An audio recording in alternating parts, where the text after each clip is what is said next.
दोस्तों, स्वागत है आप सभी का भारत टीवी में और मैं हूं आपके साथ रिजवान खान। एक ऐसा मामला जिसे सुनने के बाद शायद आप चौंक जाएंगे। दरअसल पुल्हाना की कोर्ट से नसीर नाम के एक युवक को अपहरण किया जाता है और उसके बाद में कहीं उसे दूर लेकर के अपहरणकर्ता चले जाते हैं।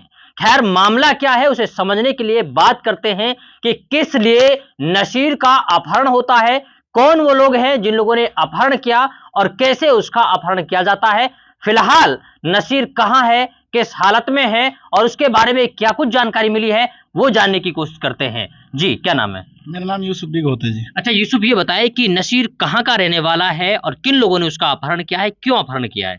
ये तो सर अजीजाबाद का है। और जो ये कि अपने ताऊ जी के साथ आया था तारीख बजवाने के लिए, ये कोई ओवरलोड की तारीख थी पुनाने में, पुल्हाना तो कोर्ट में। पुनाना कोर्ट में। ठीक है। तो उसके जो बड़ा भाई है उसने कोई गाड़ी वगैरह किसी को दी है, कहीं पे बेची है अपनी गाड़ी जो है वो अच्छा, नसीर के भाई ने बिकी है गाड़ी। हाँ, क्लियरेंस के लिए। ठीक है। तो क्लियरेंस आता बैंक से, तो जो पार्टी होती है जिसके नाम गाड़ी होती है तो वो तभी देते हैं। तो यूपी वाले क्या करते हैं, जो यहाँ के जो दलाल होते हैं, जो ऊपर का पैसा है लोगों को दूर सुला के ठग कर, वो क्या करते हैं कि उनको अदर कदर पैसा ले लेते हैं। इसको लड़के को जो उसको उठाया गया उसको इसी मकसद में उठाया गया कि भाई इसका परिवार वाले यहाँ आएंगे और उनसे साइन करा लेंगे, एनओसी वगैरह ले लेंगे गाड़ी की और वो पैसा मार लेंगे। अच्छा। तो उन्होंने उठाया तो इसलिए था उसको कि कभी उसको जब हमने यहाँ पे इन्होंने कंप्लेंट की है 3 बजे, तो कंप्लेंट करने के बाद में पुलिस के पास गए। तो पुलिस में जब डीएसपी साहब के पास गए तो डीएसपी साहब का हम सबसे पहले मेवात पुलिस का शुक्रिया अदा करते हैं कि हमारे पास 24 घंटा के अंदर अंदर लड़के की कॉल आ गई वहां से। अच्छा। कि वो पता लगा कि उत्तर प्रदेश की जो एसटीएफ पुलिस है उन्होंने गाड़ी भी और लड़का को भी, दोनों चीजों को बरामद कर लिया है। वो बरामद करके मेवात पुलिस को सौंपने जा रहे हैं उनको। अच्छा, ये बताएं कि जो नसीर है उसको किसने उठाया था, कौन वो लोग हैं और कैसे उठाया गया था उसको? सर वो उन लोगों का तो हमें पता नहीं, इसमें इतना बताया जा रहा है कि जो गाड़ी दिलवाने वाला था वो नीमखेड़ा के लोग थे। नीमखेड़ा का कौन है? जमशेद नाम का व्यक्ति है कोई। अच्छा। और एक इसमें वकील है बीच में। हाँ, तो फिर उसके बाद में अच्छा, जो नसीर है उसको कहाँ छूटा गया? कोर्ट से? कोर्ट की पार्किंग है जो। कितने लोगों ने उठाया था? ये तो सर हम नहीं कह सकते, तो वही बताया 4 है, 5 है, 10 है, जो भी है वो। अच्छा। तो ये गाड़ी में से उतरते ही धक्का मुक्की करके वहां से डाल लिए गाड़ी के अंदर। तो लोगों ने वहां देखा नहीं, उस बुजुर्ग आदमी था, उसने रोड वोड़ भी नहीं मचाई, जब तक वो निकल गया उसको डाल गाड़ी में तुरंत? हाँ, बीपी का मरीज था वो। अच्छा। तो उसको वो लेके चले गए उसमें। तो अब अचयन कब तक आने की संभावना है नसीर की, कब तक वो आ जाएगा? तो उसकी सर अभी जस्ट लगभग 1 सवा घंटा पहले हमारे पास कॉल आई है।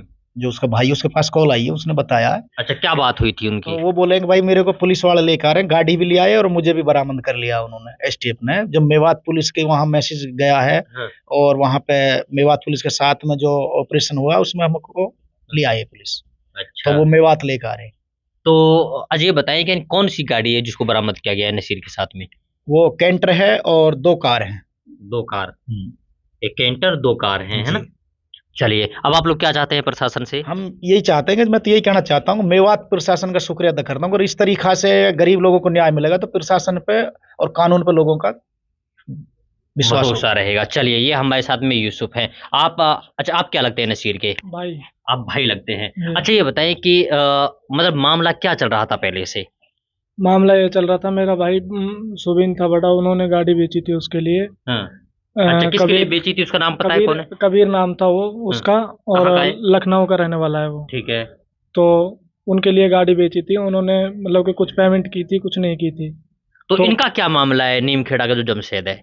इन्हों के थ्रू गाड़ी, इन्होंने ही गाड़ी भिजवाई थी उसके लिए। ये बीच में थे, गाड़ी इन्होंने भिजवाई? जी। ठीक है। तो फिर इन लोगों ने अपहरण क्यों किया? अपहरण ये बोले थे कि मतलब कि वो कागज वगैरह में कुछ कंप्लीट नहीं थे कागज, तो उसकी वजह से उन्होंने बोला था कि एनओसी देनी थी उनके लिए हमको, हमने तो उनसे हमको पैसे लेने थे। उन्होंने मतलब कि हम भाई से देरी हो गई थी कागजों में, तो उन्होंने इसलिए वजह से धमकी दी थी कि मतलब कि हम उठा लेंगे। तो उसके बाद में धमकी के बाद में वो कोर्ट में आए थे और भाई को लेकर के चले गए। तो अभी तक एनओसी नहीं दी? 4 लोग थे हमारे ताऊ जी ने आकर के बताया था, मतलब कि जो हमारे ताऊ थे उन्होंने आकर के बताया था कि मेरे को धक्का मुक्की की थी उन्होंने। 4 लोग आए थे थार में बैठ के और उन्होंने अवैध हथियार थे उनके पास और लगा करके ले गए उसको। तो ये है कि अब एनओसी वगैरह आप लोग देने के लिए तैयार हैं, आपका कोई रफड़ा नहीं है? जी। हैं? जी। चलिए। एनओसी बैंक के थ्रू बैंक जब दे देगा क्लियरेंस तो हम उसके लिए दे देंगे, तो हमारा पैसा दे देगा। चलिए, ये हमारे साथ में पीड़ित परिवार है और यूसुफ बिगोत हैं जो बता रहे हैं कि नसीर के साथ में किस तरीके की वारदात को अंजाम दिया गया। बड़ी बात यह है कि मेवात पुलिस का शुक्रिया अदा कर रहे हैं और इस पूरे मामले में मुकदमा दर्ज हुआ है।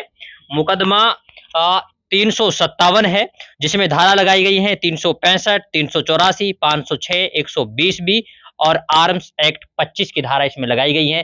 कई सारी धाराओं के तहत पुनहना थाने में मुकदमा दर्ज कर लिया गया है। हालांकि जो नसीर है उसको एसटीएफ पुलिस यानी कि स्पेशल टास्क फोर्स पुलिस ने उनको बरामद कर लिया है अपने और मेवात उसे यानी कि लाने की बातें कही जा रही हैं। ये नसीर से बात हुई अपने भाई से, उन्होंने अपने भाई को यह जानकारी दी है। हालांकि देखना यह होगा कि इस पूरे मामले में पुलिस प्रशासन और क्या कुछ कार्रवाई करती है।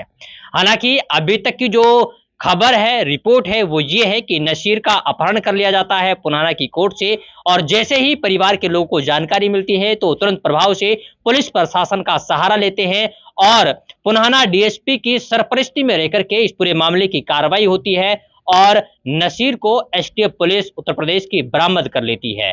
खैर, नसीर को कब तक लाया जाता है और नसीर जब आ जाएगा तो उसके बाद में क्या कुछ खुलासे होते हैं ये वक्त बताएगा।